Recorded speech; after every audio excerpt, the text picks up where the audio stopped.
자폐인과 비자폐인의 연애가 가능하다고?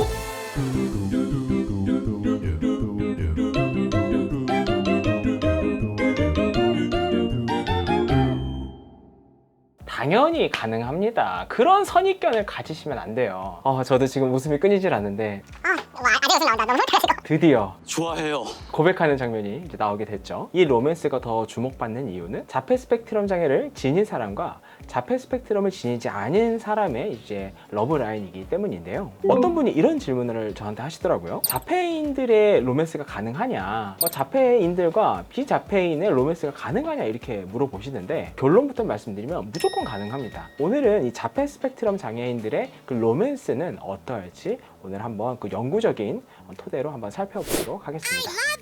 보통 이 로맨틱한 관계, 썸 탄다고 그러죠. 이 썸을 탈 때 우리는 그 삶의 비타민이 돼요.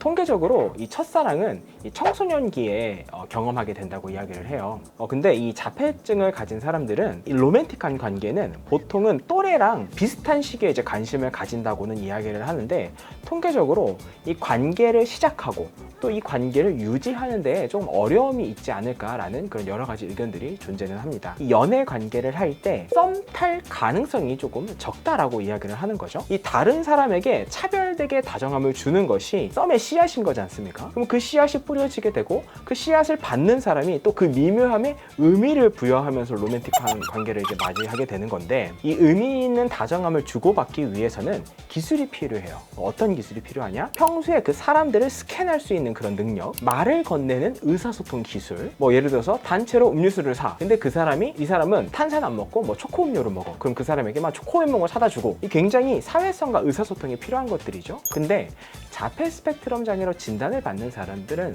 그런 사회성과 그런 의사소통 부분에서의 조금 질적인 어려움이 있어서 진단을 받은 것이기 때문에 이런 미묘한 썸을 타는 것에 조금 어려움을 겪을 수 있다는 것이죠. 자, 러브 온 더 스펙트럼이라는 드라마가 있었어요. 이 자폐인과 자폐인의 그 연애를 다루는 드라마였거든요. 우리가 자폐인이라고 하면은 뭔가 연애는 좀 다르지 않을까? 이런 선입견이 있었던 것을 완전히 박살내준 그 프로그램입니다. 이 드라마를 보면은 우리가 인간은 누구나 보편적인 관계를 맺고 싶어 한다는 것을 알게 됩니다. 근데 이 드라마에서 좀 독특한 점은 무엇이냐면요, 이 자폐인들과 자폐인이 관계를 맺어가기 위해서 전문가에게 도움을 받는 장면이 있어요. 데이트에서 어떻게 인사를 하고 어떻게 관계를 맺어야 되는지에 대해서 이 굉장히 명시적으로 교육을 받게 됩니다. 자폐인이든 자폐인이 아니든 이 관계를 시작을 했다고 가정을 합시다.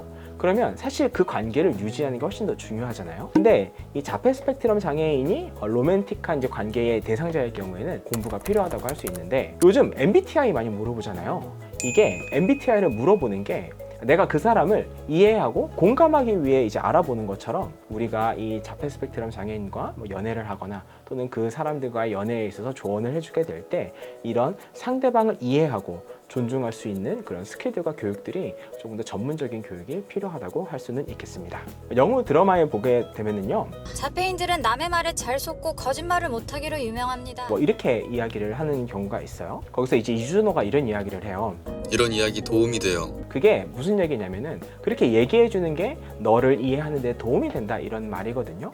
그래서 어느 커플과 마찬가지로 서로 대화하면서 서로 이해하고 공감하며 더 좋은 관계를 맺어갈 수 있을 거라고 생각을 합니다. 오늘은 이렇게 이제 자폐인과 비자폐인의 이제 로맨스, 러브라인에 대해서 알아보았는데요. 다음 시간에는 조금 더 다른 흥미로운 주제를 가지고 또 여러분과 이야기를 나눠보도록 하겠습니다. 감사합니다. do do